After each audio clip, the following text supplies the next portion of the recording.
मुंबईमध्ये एक पोलीस कर्मचारी गाडीत बसून अटक केलेल्या, ताब्यात घेतलेल्या मुलांना धमकी देतानाचा एक व्हिडिओ बाहेर आला आणि त्यात तो पोलीस कर्मचारी मुलांना सांगतोय की तुमच्याकडं खिशात जर आम्ही तुमच्या पुडी बांधून टाकली तर तुमचं काय होईल याचा विचार करा.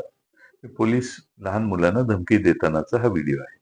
याचा अर्थ मी असा काढतो की ड्रग्सची पुडी खिशात टाकायची आणि मुलांच्यावर खोटा आरोप करायचा आणि त्यांना त्यांचं आयुष्य उद्ध्वस्त करायचं, हे कृत्य पोलीस धमकी देऊन करू इच्छितात. मी माननीय मुख्यमंत्री महोदयांना विनंती करेन की पहिला म्हणजे अशा पोलिसांचा ताबडतोब बंदोबस्त करा. आणि मी विधानसभेमध्ये याची मागणी केलेली होती आणि ही शंकाही व्यक्त केलेली की पोलिसांचा ड्रग्सच्या कार्टेल बरोबर मोठा संबंध आहे आणि पोलिसांच्या ड्रग्सच्या वाढत्या जे प्रादुर्भाव आहे त्याच्यावर चिंता व्यक्त करताना मी असंही सांगितलेलं की आज पोलीस स्टेशनकडे ड्रग्स कुठून येतात. माझी पोलिसाला एवढ्या सहजासहजी ड्रग्ज उपलब्ध होऊ शकतात याचा अर्थ पोलिसांच्याकडे ड्रग्ज आहेत असाच त्या वक्तव्याचा अर्थ होतो, कुणीही काढेल.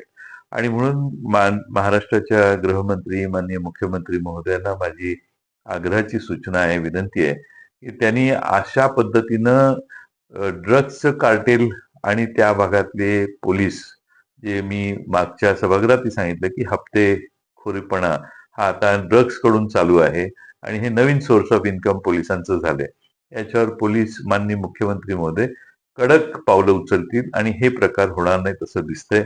आता पोलिसांचा एखाद्याला घाबरवण्याचा प्रकार हा मुलांच्या बाबतीत आहे, विद्यार्थ्यांच्या बाबतीत आहे, आंदोलकांच्या बाबतीत आहे. तर उद्या सामान्य माणसाची वाट लावायची असेल तर त्या घरात पुढे नेऊन टाकली आणि त्याला अटक केली तरी शक्य आहे.